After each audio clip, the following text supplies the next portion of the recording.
Welcome to Rationally Speaking, the podcast where we explore the borderlands between reason and nonsense. I'm your host, Massimo and with me, as always, is my co-host, Julia Galef. Julia, I wonder what we're going to talk about today.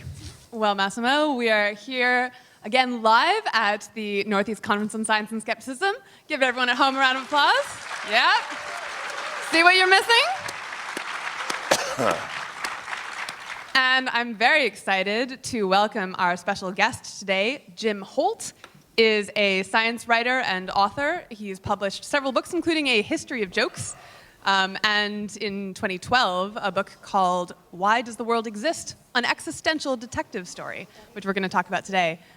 Jim has also published many articles for publications like The New Yorker, New York Times, Harper's, New York Review of Books, and so on and so forth. Jim, thanks for joining us.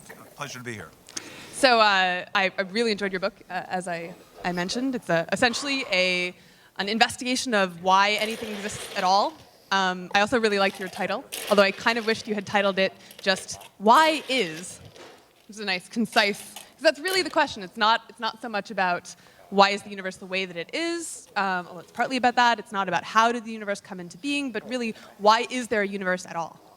Yeah, I was sort of motivated by Wittgenstein, who was I think the greatest philosopher of the 20th century. And Wittgenstein had a very strong mystical and religious impulse, although he was probably not a believer. And Wittgenstein, once said in a lecture, Yes. It is not how the world is that is the mystical, not how things are in the world that is the mystical, but that there's a world at all. And so he was always astonished at the miracle of existence, that there should be a world rather than nothing at all. And this is something that has astonished and perplexed other philosophers. Heidegger, arguably the greatest continental philosopher of the 20th century. Wait, greatest continental? Oh, I'm sorry. Well, the greatest Nazi continental philosopher, maybe. Sure. I think Massimo is objecting to the continental part, Yeah. not the Nazi part. Sorry, yeah. Oh, is that Go an ahead. oxymoron for No, you? go ahead. These analytical Philistines here. Yes.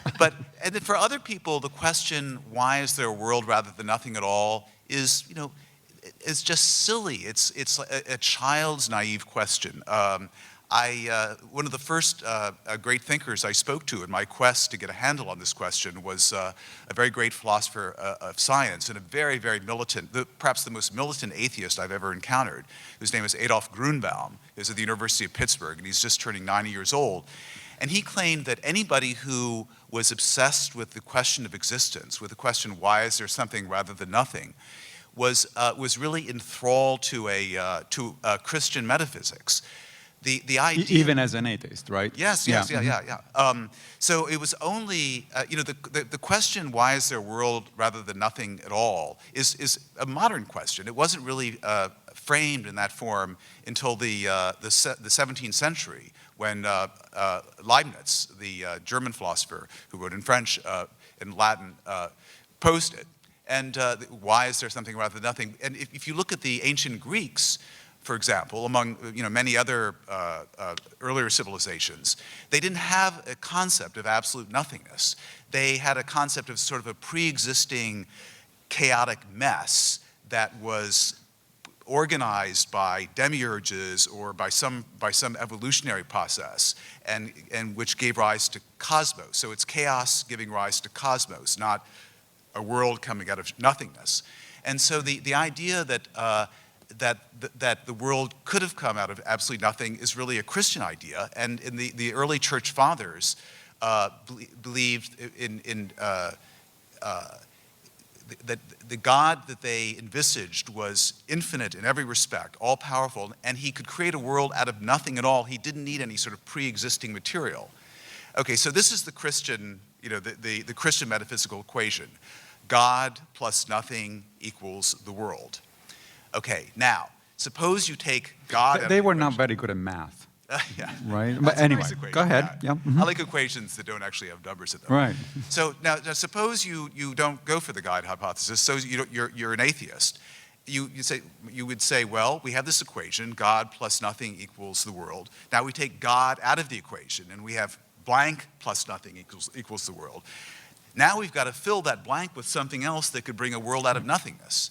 And so this is what many physicists have been trying to do recently, notably Lawrence Krauss, who is, I think, a very good physicist, and everything he writes is worth reading. I think he's fundamentally wrong-headed. Some things more than others. Yeah, right. On this particular matter, but he thinks that you can replace God with the laws of physics and get a perfectly satisfying equation that explains why there's a world rather than nothing at all, and does so in purely scientific terms.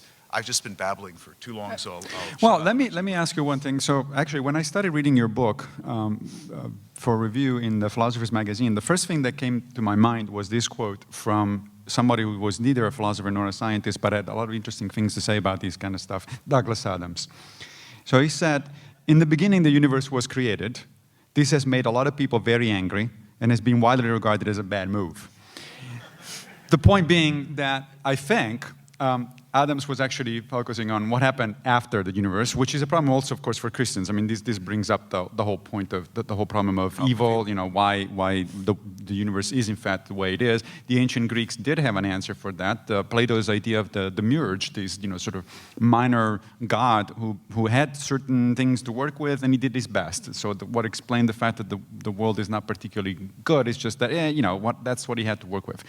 So, but Adams started focusing basically on what happened after. Now, on the other hand, the focus on your book, of course, is to answer or to explore the range of possibilities of the assumption that is something actually was created. Now, I agree with you that Grunbaum's answer, dismissal of the entire question, is a little too easy. When I read that chapter, I said, I just wish it were that easy to get rid of it, but I don't buy it. On the other hand, in the book, you also go sort of to the opposite extreme. You talk about, to Richard Swinburne, arguably one of the most well-known theologians currently alive. And Swinburne, not just a theologian, by the way, but a philosopher of science. Yes. He's very well-versed. He understands general relativity theory. Right. He understands Bayesian reasoning. A very versatile intellectual. Right. Now, I buy Swinburne's answer just as much as I buy Grunbaum's, which is none at all. But would you like to sort of summarize what Swinburne says before we actually get into a conversation about it? What was his take on it? Sure.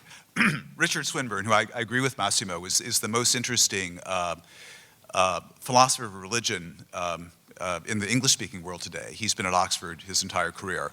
And he has built over the decades and refined an inductive case, an inductive scientific case for the existence of God. You know, the old-fashioned theologians would try to give you a deductive proof of God's existence. They would say God is defined as a being that exists and whose existence is inconceivable. Therefore, God must exist. That's, you know, a garbled version of the ontological proof. This is the cosmological proof that God is by definition the first cause of all that exists, and so forth. But Swinburne has developed a purely inductive scientific case for God, and it begins with with evidence, and the evidence that there is a world rather than nothing at all, that the world is orderly, it obeys causal laws. It's much more likely a priori that the world should be a mess, but this world does obey causal laws.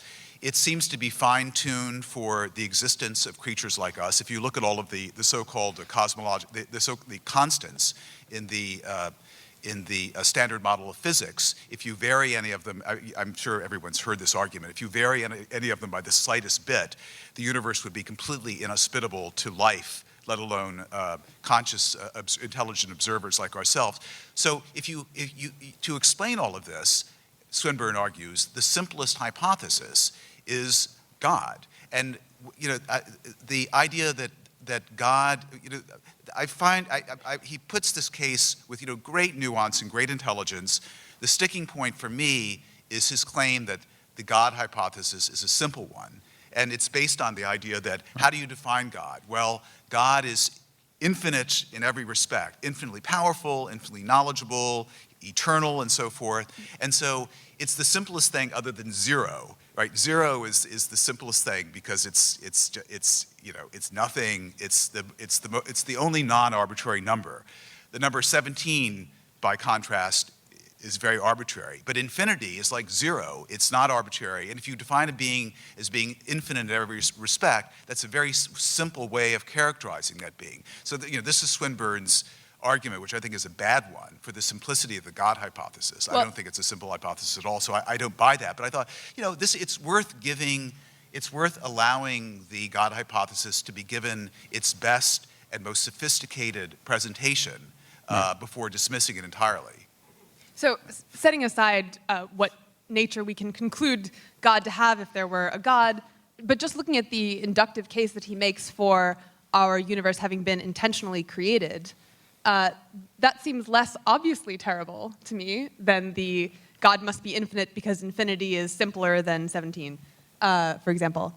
And in fact, last year at NECSS in our live podcast recording, we talked about the simulation hypothesis and the sort of deductive and inductive case for why our universe might have been created, simulated on a computer in another universe. Right. So you covered. Sorry. So you covered the simulation hypothesis, right, in your book, although very briefly. As Julia said, we covered before. Basically, this is the idea that instead of a God, it was a computer programmer of some sort who just put these things together. And it's like a video game for somebody else. Now, I call that God for geeks. It seems By like the way, it doesn't have to be a computer simulation. No. One of the physicists I spoke to, Andre Linde at Stanford, who, as many of you probably know, is the father of the theory of chaotic inflation, which is the most sophisticated theory that we have at present to explain essentially what was going on before the Big Bang and the way the background radiation left over from the Big Bang looks and that sort of thing. So Andre Linde said his theory is chaotic inflation, and basically the idea is that the universe at a very early stage, at 10 to the minus 33 seconds, underwent this very rapid expansion, and when the expansion stopped, that's when all the particles and energy came into existence that eventually evolved into the observable universe. But he pointed out that in the inflationary scenario, you can make a universe with about 1/100 trillionth of a gram of matter. So the resources you need to make even a vast universe like the observable universe are very, very modest. And he said it's quite possible that our universe was made by a physicist hacker in another universe in a lab. And he was putting this, forth this idea. Isn't there an episode of the Big Bang Theory about that? I'm sorry? Isn't there an episode of the Big Bang Theory, the TV I've show never seen about this that? show. I've never seen You the would Big know Bang far better Theory than either of us. or The Matrix, or Hitchhiker's Guide to the Galaxy. So I'm off our fundamentally- stage now. I don't have any of the pop cultural background for this. I don't even know why I'm here. Well, so if someone was creating a universe, could they actually set the constants, the physical constants of that universe? Yeah, this was Andre Linde's very amusing idea. He said that okay, you can create a universe if you're a hacker in a more advanced civilization with very finite, modest resources. But you couldn't really, if you were going to create a universe, you would, especially a universe that evolved intelligent beings, you would want to communicate with them in some way. You would want to let them know that you had created them. And the physicist hacker might want to write in the firmament, "Please remember that I created you," or something like that. But the problem with inflation is that the thing blows up so quickly that we would be living in a very tiny corner of one letter of this message and wouldn't be able to read it. So there would be no way for the creator, this physicist hacker, to communicate with his creation except by he could alter the constants in the physical laws.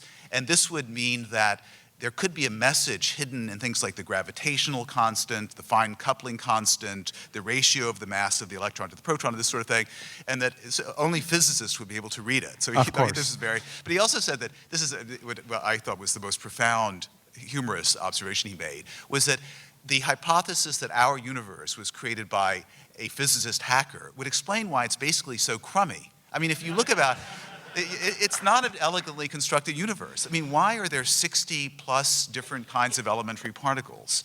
Why are all these asymmetries in the?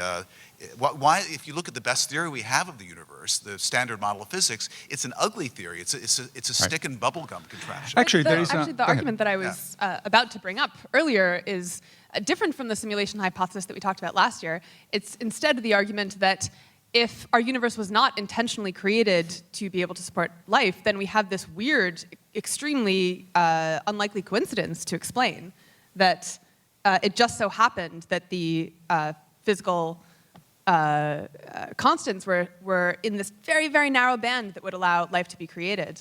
And so, we should think that it's just much more likely to see the universe that we see under the hypothesis that it was intentionally created than under the hypothesis that it was randomly created. But there are two problems with that argument that I think we should explore. One is, there's a lot of discussion here, if you think about it, sort of underline the argument from fine-tuning, because that's what it comes down to.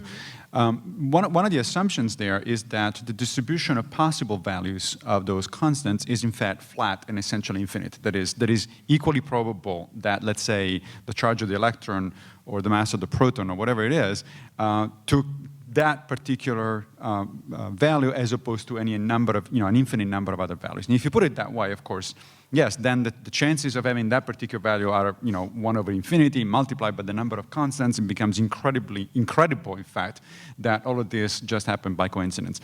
But we really don't know anything at all about the distribution of the values for these constants. It could be, for all we know, that there is only one way in which the universe could have come out, or maybe there is a distribution, but it's a narrow distribution. Maybe the parameters that, the values that came out are actually the most probable, or at least they're not very improbable. We really have no clue about what that distribution is, and so we're simply making the assumption that it's an infinite flat distribution.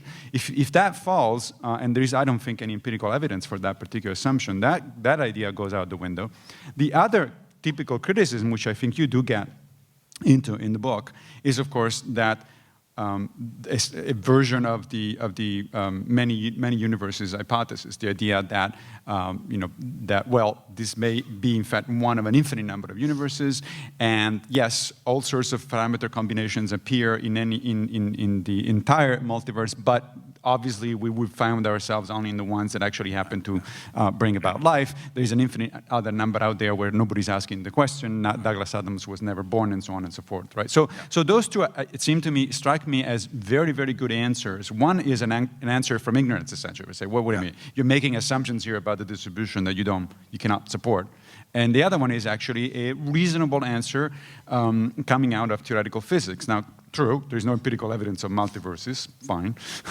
that is the case, but physically it is in fact a very good possibility. Or there is actually a little bit of empirical evidence for the multiverse model, because the theory of chaotic inflation that explains conditions in this universe so accurately, that explains all of the observations by the COBE satellite of the texture of the background radiation left over for the Big Bang, that theory implies that there should be other universes. I mean, by the way, to speak of a multiverse, you might just say, well, why don't we call the multiverse the universe? I mean, right. The universe is all there is. But the reason it's appropriate to use, to speak of many universes in this context, is because if you think of, our universe as sort of it's a bubble universe in this ensemble of bubble universes, and you can't get from one of the universes in the multiverse to another because the space between them is expanding faster than the speed of light. So there's no possibility of getting from one to the other. There's no possibility of causal contact between the two, of one of them influencing the other or sending a signal or anything like that. So in a sense, they are unobservable, but if they're implied by a theory that explains the observable world very nicely, that's some reason to take the notion seriously. It is. And I agree with you that the multiverse model, I mean, this is hardly original with us. The multiverse model really solves the fine-tuning problem, because these constants of physics that we think of as universal, they're just like local weather. So we happen to be living in a corner of the multiverse where the local weather is nice. And so of course, we can only live in this part of the multiverse, so what else are we going to observe? Right. So yeah, none of that. I mean, I don't think that there are any. Perhaps we should get away from the notion that of God as an explanation for the universe. I mean, I think we're still feeling the gravitational pull of it. Still doesn't solve the problem of why but is I do there wanna anything, go. right? Why was even if our universe was created or was part of a multiverse, why did a creator exist, or why does the multiverse exist, right? I mean, there are So two that problems just with the pushes God it about back. this. Is one, many of us don't believe in God. The other is that even if God did exist, that too would require an explanation. And even Richard Swinburne, the great theologian, I said, okay, if the God hypothesis really is the simplest one by the canons of scientific explanation, what explains the existence of God? Right. And he said, God is just a brute fact. He didn't believe in the ontological argument that God exists as a matter of logical necessity, that there's no further explanation for God's existence, and you just have to accept that as a brute fact. So, explanation always has to come to an end, and for me, the neatest place for it to come to an end is with God. But it occurred to me that if God exists, which I don't believe, that God must be puzzled by his own existence. I'm eternal. I've always been here, and I've got all this power. But where did I come from? Why not nothing?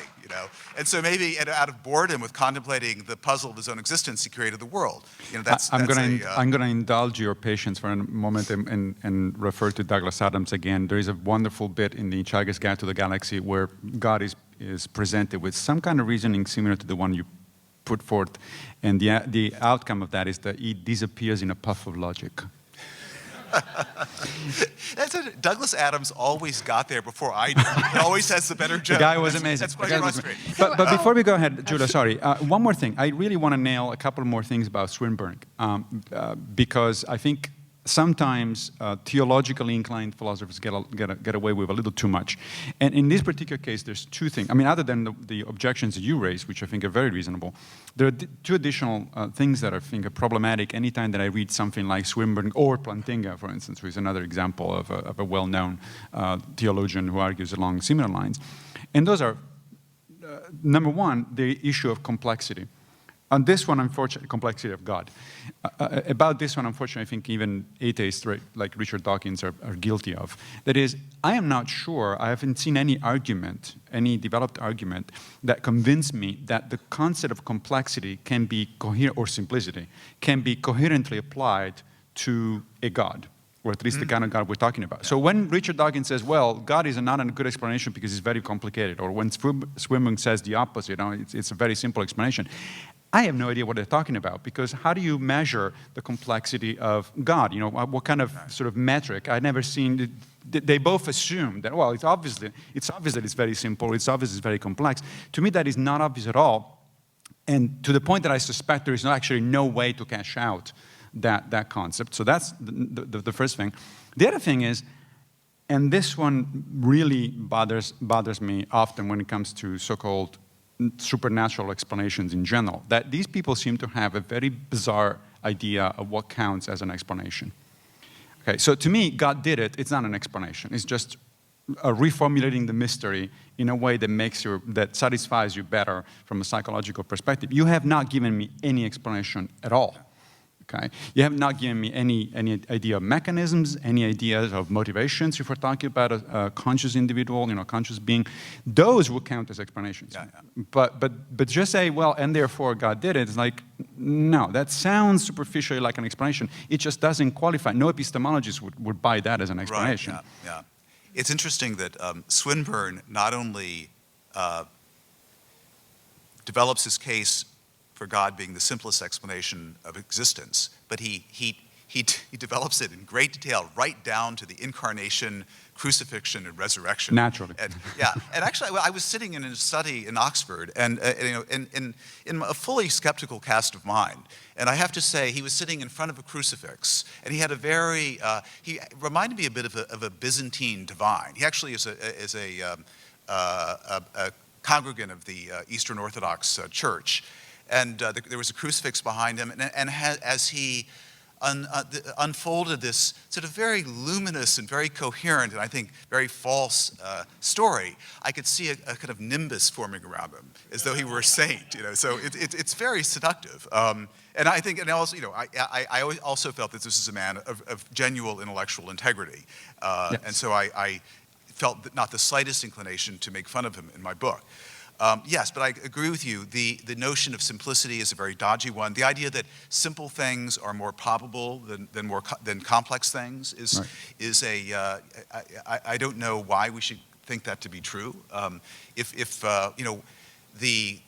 the early theories of chemistry, which had one or two elements, are very simple, but the That's right. actual Everything theory is made of chemistry, fire or something. Yeah, Right, yeah. yeah. We have 110 elements and counting, and it's not simple at all. I was actually glad in your book that you didn't treat the religious explanations, or you didn't give them that much space, just because there are so many really difficult to evaluate hypotheses, like much more difficult to evaluate than the God hypotheses, that I actually am like genuinely unsure about, unlike the God hypotheses. And the sort of most fundamental one for me was, when I look at the question, why is there anything at all, I also, like you, have this intuition that there is a mystery there that needs explaining. But then I have this second intuition that my first intuition might just be confused, that maybe there isn't something there that needs to be explained. And the reason that I have that second intuition is that when I try to imagine what kind of explanation could ever possibly feel like it settled things, I can't picture anything at all. And like we were saying earlier, an explanations always sort of explain brute facts in terms of other brute facts that we already understand. And so I'm always going to keep wanting to say, well, yeah, but why is that a brute fact? And it just doesn't, I can't imagine there ever being any end to that process, which makes me wonder if maybe the right answer to this question isn't just a sort of deflationary, like, well, why do I think that this needs an explanation, as opposed to what is the explanation? Yeah, I think there is an end to it. Eventually, you run out of logical options, and you're stuck with if you ascend the explanatory hierarchy to a certain point, you end up with a single explanation, or actually with two explanations that imply the same thing, but that's to get ahead of ourselves. I think you're right. The question if we're asking the question, why is there a world rather than nothing at all, the question that bewitched Wittgenstein and many of us, and may well be, as some people believe, the root of the source of the religious impulse. The proper question to ask is, why does reality take the most general form that it does? Now, one of the great thinkers I talked to was Steven Weinberg, who I think is one of the greatest living physicists. He's regarded as the father of the standard model of physics, and he won the Nobel Prize for his work in unifying the weak force with the electromagnetic force in the 1960s. And a very deep thinker, has written brilliant essays against religion in the New York Review of Books, and actually came up with the wonderful epigram for, how does it go? For a wicked person, wicked people do wicked things, but for a good person to do wicked things, that takes religion, right, which I think is sort of profound. Anyway, and I said, I was discussing the attempt of Lawrence Krauss and other physicists to give a purely scientific explanation for the existence of a world rather than nothing at all. And he, like many of the other physicists I spoke to, thinks that's no good, that even when we have a final theory of physics, the so-called theory of everything that's always just over the horizon, we can never, string theory is supposed to get us there, but that's been promising us the final theory for about the last 3 decades, so I'm beginning to get a little pessimistic, and so is Weinberg. But in any case, even when we have the final theory, and it might explain the Big Bang, what was going on before the Big Bang. It might explain that we're living in this eternal, chaotically inflating multiverse, but it won't explain, there will still be the question, why this set of laws rather than some completely different set of laws or no laws at all. It will always leave a residuum of mystery. And so even Weinberg, who has been famously and fiercely critical of philosophy in a lot of his public writings, was eventually driven in a philosophical direction, and was talking with me about principles like the principle of plenitude, which says that all imaginable possibilities actually exist somewhere. And so if you ask the question, why is there something rather than nothing? Well, there's both. There's both something and nothing, because there's a null world out there, and there's this world, and there's the best of all possible worlds, et cetera. It's all real. If that were true, would that actually feel like a satisfying, all right, now we've solved it, that's why there is something? Well, you would... No, because then you would ask, why is the principle of plenitude true, right? Yeah. About Weinberg, however, so let's go back here to the physicists for a second. So it's interesting, I actually talked to Weinberg recently during a 3-day long workshop on naturalism. the video is available for people that can actually stomach 3 days of philosophers and physicists talking to each other. But anyway, it was an interesting experience. And yes, I confirm that that is pretty much his attitude at this point, which was surprising because, as you said, he did write things years ago. Very critical philosophy. I suspect that physicists, when they actually become wise, they become more open to philosophy. Which brings me to Krauss. You mentioned him twice already. Now, as you know, he's not mentioned in your book. I suspect partly because the Krauss book actually came out later, or it was in production pretty much when your book was out, or something like that. But as you probably know, there's been this huge controversy over the last several months. It doesn't seem to go away, actually. It just reappeared recently between Krauss and David Albert at Columbia, who is just as a little bit of a background. Albert is a philosopher of physics. He also actually has a PhD in theoretical physics. And the book that Krauss wrote last year, that came out last year, which was about how physics explain everything. Yeah, the title of Krauss's book is A Universe from Nothing, and the subtitle is Why There Is Something Rather Than Nothing. Right. So it's a pretty definitive promise that he makes in that book, in the title at least. And it was very well reviewed up until Albert published his review in the New York Times, which, let's say, it's not exactly complimentary. Now, highly entertaining, well worth looking up. And the last paragraph is one of the most poisonous concluding paragraphs in the history of book reviewing, and very effective. We'll post it maybe. I actually, for once in my life, I felt pity for Lawrence Krauss. And he's a hard man to feel pity for. Now, this has led to endless, apparently, discussions indirectly between Albert and Krauss, but more broadly between Krauss and a bunch of other people. Krauss sort of lashed out at philosophy in general as a result of that review. Daniel Dennett told him essentially to apologize in Scientific American, and he apologized by insulting even more. So it just kept going that way. Now, all of this is, this is all in good fun, but this was leading actually to a serious question, which is, what do you think is, from your perspective, having talked to a lot of philosophers and scientists, what is your view about the relationship between not only science and philosophy in general, but sort of physics and metaphysics in particular? Because that's what we're talking about here. We're talking about the interface between physics and metaphysics. So what is your thought about that? Oh. And you have 30 seconds. Well, yeah. Okay. I mean, the first observation that occurs to me is that the metaphysical picture of the world that science gives us is not at all satisfying. Many of you are probably familiar with quantum theory, either with the mathematics of it, or you've read popularizations of it, and you know that that it's been impossible for physicists or philosophers or anyone who's thought about the matter to give a realistic interpretation of quantum theory.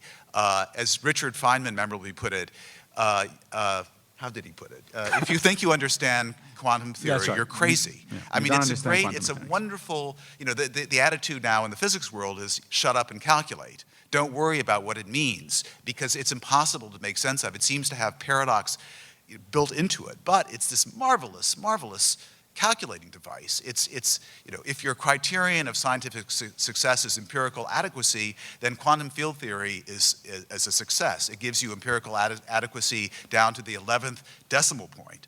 But what is the picture of the universe it gives us? Well, we seem to be sitting on a stage, and here's a table and microphones, and you're out there in the audience and sitting in chairs and so forth.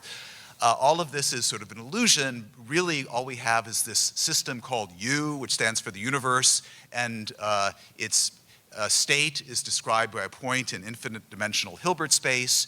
And when I look on the table and I observe a bottle of Poland spring water, what I'm actually observing is that the state of the system U is actually in some subspace of Hilbert space. So all of the Lebenswelt that we all live in is basically just is an illusion. It's not fundamentally real, so that's one thing. I mean, the physical world is way different than we imagine it, and nor is it possible to integrate very important parts of the Lebenswelt to us: our consciousness, value, the objective badness of pleasure, and the objective goodness I'm sorry, I sound like an ascetic. The objective badness of pain, and the goodness or desirability of pleasure, etc.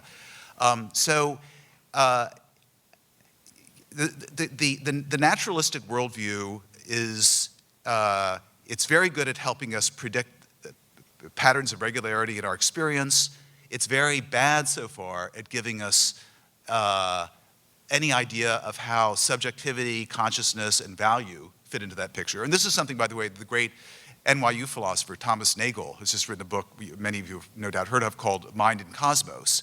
And he complains that, unfortunately, Mind and Cosmos has been, in the press, has been depicted as an attack on the Darwinian worldview. And to some extent it is, but I think that's an unfortunate aspect of the book. I think the interesting claim that Nagel makes is that the naturalistic worldview does have a real difficulty integrating subjectivity and value.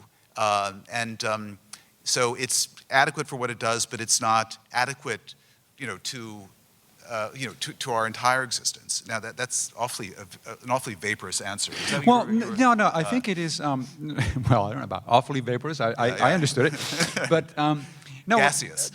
Yes. One of the things actually that is important that just came, particularly from your comment about Nagel. Nagel's book is, as you say, in some sense, unfortunate. But it's unfortunate that he has been. He's going to be dismissed for the wrong reasons. And I think the point that Nagel does make very well, as you just summarized, is that the reductionist, particularly the physics-based, fundamental physics-based view of the world that we have, which, by the way, it's only one particular way of cashing out the idea of naturalism. Naturalism is a much broader philosophy that actually is compatible with a lot of other stuff out there. And maybe we can talk about some of that in a minute.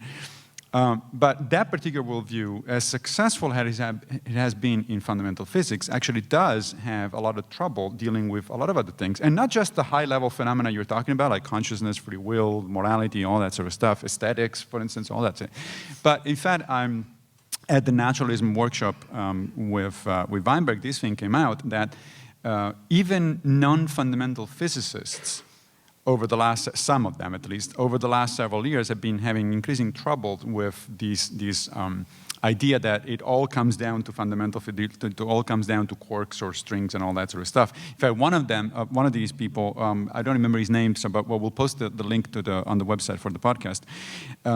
One of these is a solid-state physicist, and he pointed out that actually over the last 2 or 3 decades, the more fundamental physicists were successful at doing what they were doing, the less relevant they were to the rest of physics, let alone to biology, ecology, psychology, and so on and so forth.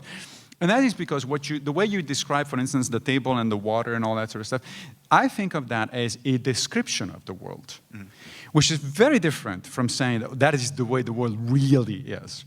It's one description of the world, and at one level of understanding of how the world is put together, that is a perfectly good description, and it's much more informative than other kinds of descriptions.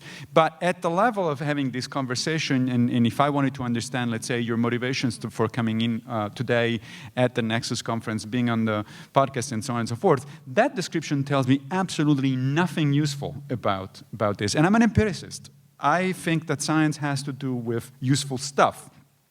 If an allegedly fundamental theory in science is incapable to tell me anything at all useful on the majority of the aspects of what is interesting to science today, then I think there's a problem. That doesn't mean that the theory is wrong. It just means that it's not complete. It's not the only way of looking at, or the most informative way of looking at the problem. So are you talking about, say, the physicists are looking for a unified theory of physics that gives that places all 4 of the fundamental forces of nature in the same mathematical framework. This quest is completely irrelevant to genetics, to brain or science, ecology, to any of the high-level sciences. Right. So was that one of the points you were making? That is one of the points, and one of the things that I noticed in your book, again, was not mentioned, but I suspect that is also because the book that I'm about to mention came out at the same time, and so that apparently this topic is very hot because lots of people are publishing books on these kind of things. But it's the work by 2 philosophers of science, James Lediman and Don Ross, and they published a book a year and a half ago or so called "Everything Must Go."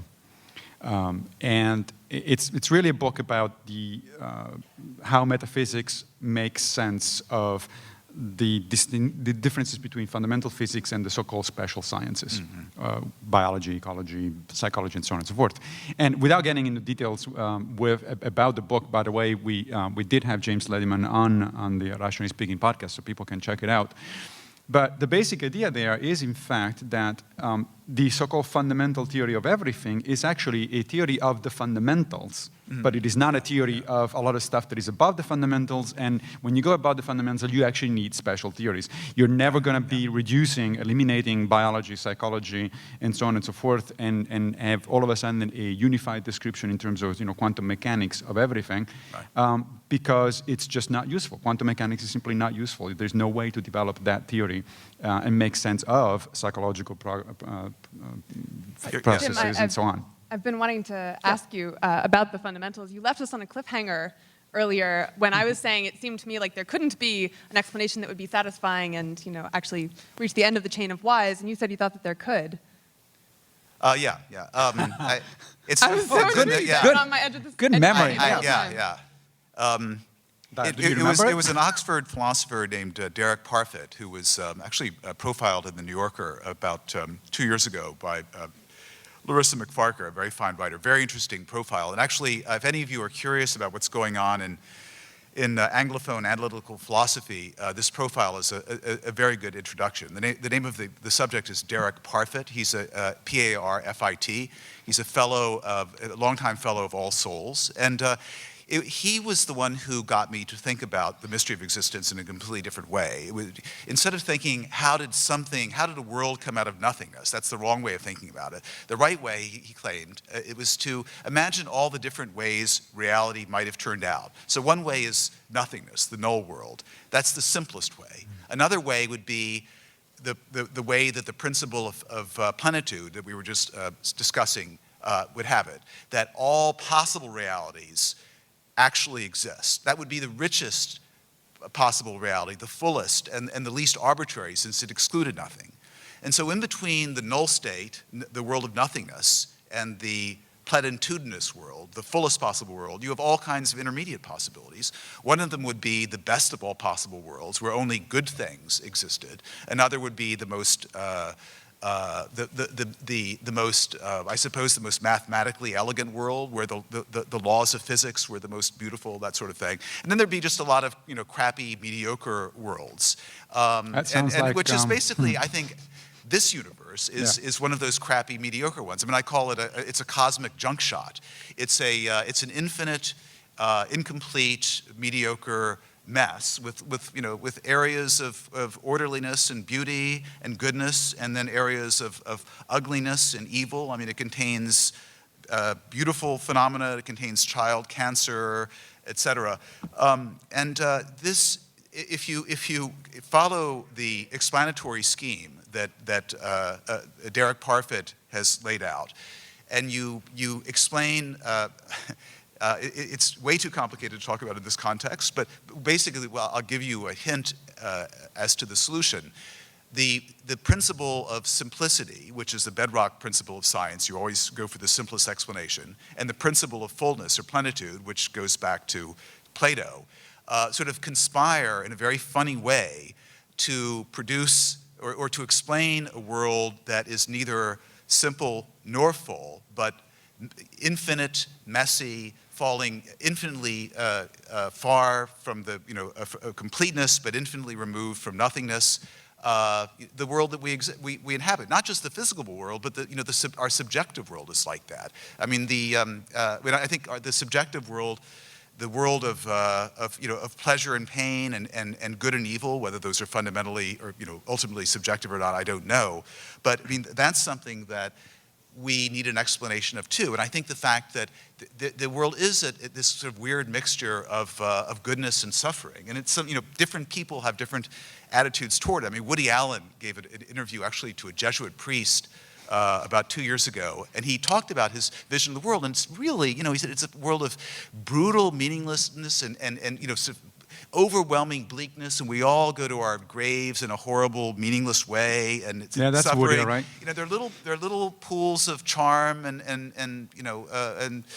love, but it's basically just Schopenhauer's vision of the universe, or the Buddhist vision. I mean, it's better not to exist at all. And we should all try to extinguish all our desires and lapse into this wonderful state of nirvana, which is, being having just enough life to enjoy being dead. It's something the closest we can get to nothingness. So I'm I'm just babbling on here. But I do think that, in my book, extending the way of thinking about ultimate explanation along Derek Parfit's lines, you eventually run out of logical options as you try to explain the world and then explain why that explanation is right and then explain why that meta explanation is right. Eventually you run out of options and you get something like a logically unique explanation at the highest level. And it doesn't tell you a lot, but it does tell you some things. It tells you that reality is in most senses infinite. Now that seems to be a very fuzzy claim, but if you look back to the year 1900, it was thought that reality was very far from infinite. The physical reality was thought to consist just of the Milky Way, just of this one galaxy sitting in otherwise empty space, with these little fuzzy areas. They were called nebulae, which looked like clouds. But then, lo and behold, with telescopes of greater resolution, it was discovered that these little fuzzy things were actually other galaxies, or many of them were. And so now we know that there are about 100 billion galaxies in the observable universe, and this is just one little part of a multiverse, and there might be many multiverses, etc. So reality is really, it is turning out to be infinite in almost every respect. It probably did not have a beginning. Right. It's likely that it's eternal, but clearly it falls short of everything, of realizing every possibility, or so we think. So yeah, this very fuzzy-sounding conclusion that reality is an infinite, incomplete, mediocre mess does make actual empirical predictions. So before we move on to the last part of the podcast, and Julia's going to take over a minute, I wanted to make a point about what you just said from Parfit. So in some sense answering my own question earlier on about the relationship between physics and metaphysics. And that is, if you think about it, whether you people going to buy Parfit's answer or not, I think it's not the point that I'm trying to make. It doesn't hinge on that. The point is that Parfit's answer is entirely logical. It's entirely based on logical analysis. It's not informed by empirical evidence. So it's pure metaphysics, essentially. And now, as you pointed out, however, even if you do buy that answer, what happens is that it's a very generic answer. It's a very general answer about a very general question. Then it doesn't actually tell you any of the specific contents of the particular universe in which we live. For that, you need physics. You can't get there by just logical analysis, because the logical analysis is about these very broad space of possibilities. But of course, we live in a particular instantiation of that space of possibilities. The physical universe better be logically possible, because if it were logically impossible, then we would have a problem. But just because it's logically possible, it's certainly not the only logical possibility. It's one of many logical possibilities, almost infinite. And so to me, that actually is it's an interesting, going back and forth in different chapters in your book, where you talk from, on the one hand, sort of one extreme at the spectrum, if you will, to people like Parfit, who approach the thing entirely on metaphysical grounds, entirely on logic, in terms of logical possibilities, and then to physicists who, on the other hand, as much as they may be interested in the metaphysics, they actually like to do either the shut up and calculate thing or tell you how things actually are. That, to me, is what emerges in the long run is, I think, the best view of the relationship between physics and metaphysics. That is, it is the interplay between logical possibilities on the one hand and physical possibilities on the other. The philosophers tend to be more interested in the logical possibilities, of course. The scientists tend to be interested in empirical possibilities. But we sort of need both if we want to get to the big picture. Yeah, I mean, clearly, I totally agree with you. Very briefly, we're going to start taking questions in just a minute as soon as you wrap up. So if people could form a line, is that how we're doing it? Sure, yes. Yeah? Okay, if great. people are interested in asking questions, there's going to be a couple of microphones. And, line right down there? Two lines.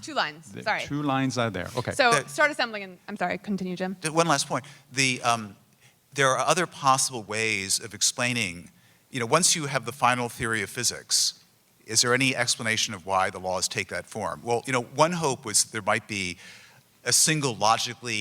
only one logically consistent final theory, and that's ridiculous because the theory of nothingness is logically consistent. And there are many, Newtonian physics is logically consistent. There are many logically consistent theories. But one possibility, and this was brought up by the great, now dead physicist John Archibald Wheeler, is that the laws of physics, the final theory, will be the only logically consistent theory that is that will permit the emergence of conscious observers, such as ourselves. And so Wheeler called this notion the participatory universe. And so you would ask the question, why should conscious observers be an ontologically necessary ingredient in a cosmos? And the answer is, do I have just 30 seconds? Sure. Basically, in quantum theory, you have the universe has lots of possible histories, and they all sort of coexist in what's called a superposition. And until an observation is made, none of these histories is real. And so if you look at all the histories of the universe from the beginning, some of these histories give rise to conscious observers, and others give rise to a kind of a zombie, lifeless, observerless universe. But in the histories that give rise to observers, the observers at the end of the history look back and make an observation and collapse the wave function and make that history real as opposed to merely possible. And so it's a very interesting idea that the universe creates us and we, in a sense, create the universe by collapsing the wave function. And this is a crazy sounding, lotus leaf eating idea, but it came from the teacher of Richard Feynman, the man who coined the term black hole and quantum foam. It's a very great physicist. And this is the sort of crazy conjectures that contemplating reality will lead you to. I mean, Bertrand Russell, I think, famously said that common sense is self-undermining because common sense leads to science, and then science completely undermines common sense. So I think this is a case of that. I mean, it just sounds like something that, an idea someone had on an acid trip, the participatory universe. So now I'll shut up. Okay, we can get to the question and answers. And Great. of course, let's try to have questions instead of speeches, if possible. Shouldn't the historical analog to Derek Parfit satisfy, that is the great philosopher King Lear's fool, in asking Lear why the 7 stars are not more than 7, and providing the answer, because they are not 8. Your book could have been so short. I don't know why you wrote a whole book. I was convinced when you brought up Lear that you would have, the line you would allude to was "nothing comes of nothing." But I actually don't remember the one about 7. That's. Hegel thought he had a philosophical, an a priori proof that there were exactly 7 planets, and this was just before Uranus was discovered, which made 8. So much for that proof. Yeah.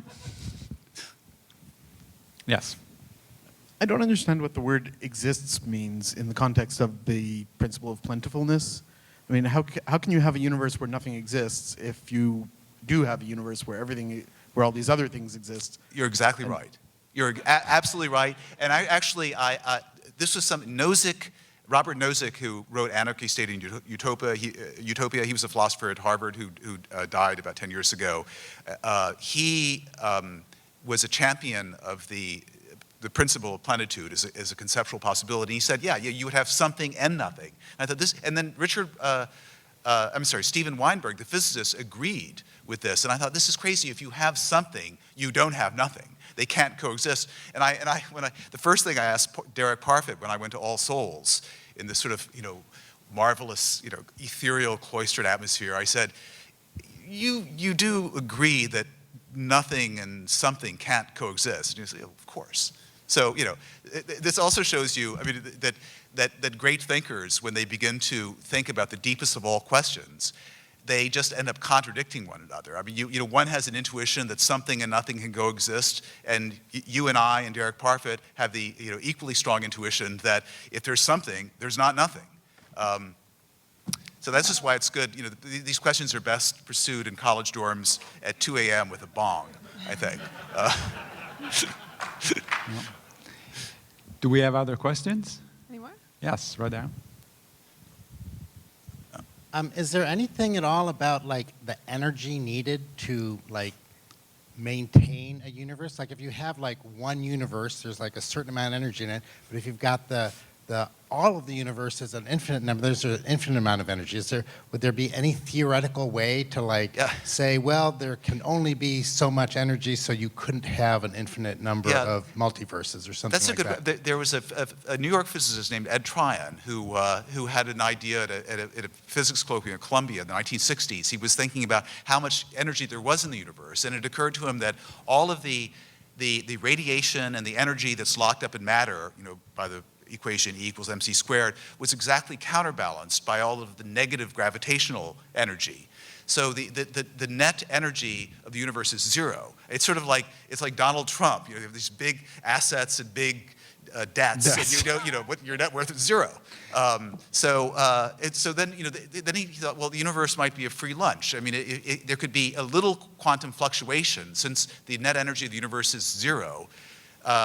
There's a trade-off between how long something can last and the exactness of its energy. It's another version of the Heisenberg uncertainty principle. So it's possible that a net energy universe could quantum fluctuate into existence and could last for a very long time, all in harmony with the laws of physics. So yeah, this is another crazy-sounding idea that all of this world around us is zero net energy. And basically, energy is the fundamental thing that exists according to physics. I mean, all of the physical world is just energy rearranging itself in various ways. And as Richard Feynman said in his lectures, we can't tell you what energy is. We can just tell you about the events where it rearranges itself from one form into another. So once again, science can't give us any satisfying notion of what reality is at the deepest level. So that's for philosophers to do. You mentioned free lunch, and then, of course, that brought to my mind yet another quote from Douglas Adams, who said that time is an illusion, lunchtime doubly so. Save some parts of his books for other podcasts. One more? Should I sit down? Can I sit down? I want to touch on a subject of a famous known feud between physicists and philosophers. And especially between physicists, there is such an opinion that the book of nature is written in the language of mathematics. And in contemporary physics, philosophers can say nothing about the nature of reality because they know nothing about mathematics. And that's the essence of all the whole. The rest is just equilibristic. Whatever you're doing, they would say. I don't say this, okay, because I'm not a physicist. Okay? Can you hold the mic closer to your mouth, please? Just one minute. And whatever you're doing from their perspective will be just Middle Ages. Can you gesture with your other hand? Scholastic. Okay. I heard. How would you respond to this criticism?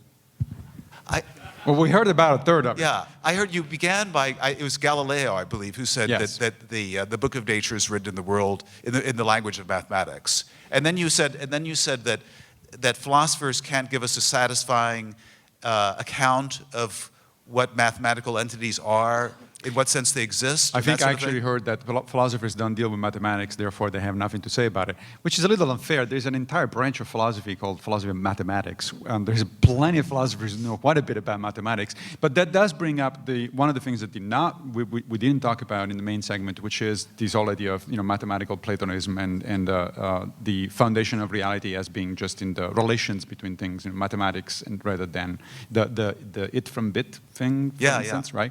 So you want to talk briefly about that? Yeah, I mean, the idea that, as I was just saying, that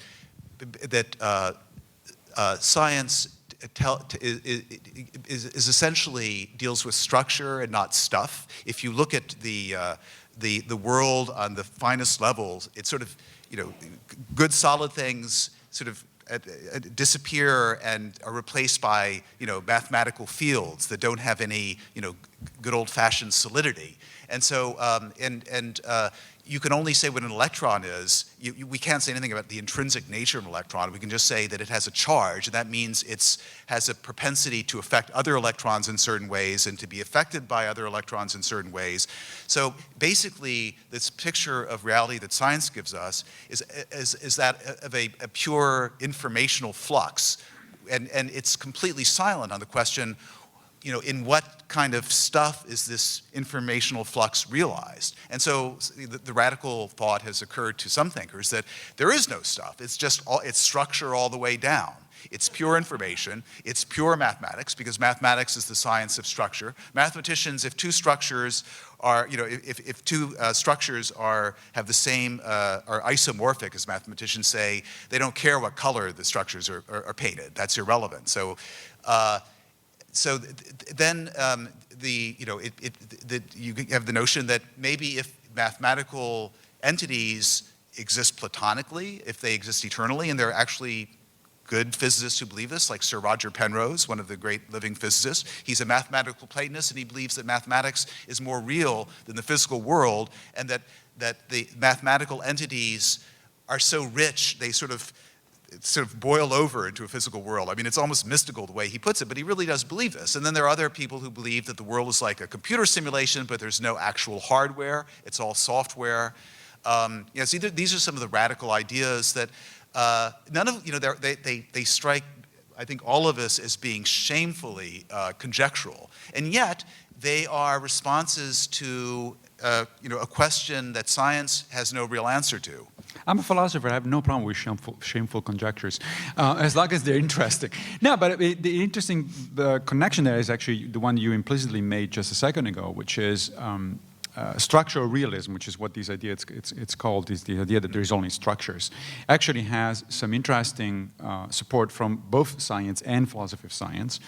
And if structural realism is a reasonable view of how things go, and therefore it turns out that mathematical structures are the foundations of reality as we understand it or experience it, then from there to say, oh, and the reason for that is because, in fact, this is a simulated universe.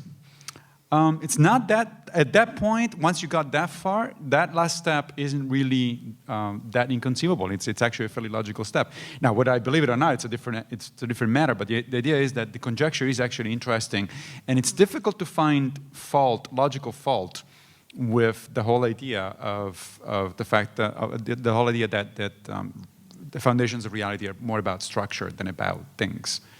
Yeah, and then there are other people who have the intuition that you can't have structure without stuff. Right. That structure without, it's like the smile of the Cheshire Cat once the cat has disappeared. Right. Yeah, so basically at this point we're sort of scratching an itch. I mean, we're not dealing with notions that can go up against the tribunal of experience, that can be empirically tested. Are we actually dealing with an objective reality where we can get things right or wrong, or are we just trying to scratch the itch of our curiosity and eliminate our sense of mystery? Well, I would. I gather that's a rhetorical question. Yeah, I'm not really sure. I mean, it may be a rhetorical question, yeah. but I think that actually this goes back to what we were saying a few minutes ago. That is, now, once you get to those kinds of conjectures, you moved significantly away from empirical evidence, because the empirical evidence is compatible with all these ideas. It just doesn't determine it. It doesn't tell you, well, this one is right, that one is wrong. And so we're moving from the empirical realm to the realm of logical possibilities. Yeah. And so I think we're still on interesting grounds, whether those are grounds that actually tell us how reality actually is as opposed to how reality could be. Right. But it's true that, I mean, if you're just using the principle of Occam's razor, Michael Faraday, who really invented the notion of the field in the 19th century, he believed that there's no reason to think there's anything to physical reality other than fields. Fields are essentially distributions of mathematical quantities. They're highly abstract things. They're not like the good old physical reality we're used to in the Lebenswelt. And so, why posit anything if fields are all that's necessary to explain the pattern of our experience? Why posit any stuff in addition to that? Just because you have this intuition that you can't have structure without stuff to be structured? So once again, this is a sort of, the Occam's razor is a sort of a methodological principle. It can't be empirically tested, but we can say that in general, it's worked well in the history of science. So it's valid in a sort of, not in an empirical way, but it's a scientific value, I suppose. Now we're in the realm of values again, which science is also silent upon. The next podcast, Occam's razor. This podcast ended 10 minutes ago, unfortunately. Oh, okay. Well, I mean, not literally, but was Not really. allegedly We're just supposed in to happen. nothingness now? Why Does the World Exist? An existential detective story. I highly recommend it. It's got an unusually good mix of sophistication and clarity, which is hard with a subject like this. Jim, it's been such a pleasure having you on the show and as a guest at NECSS. Thanks so much for joining us. Thank you very Pleasure, much. yeah, thank you.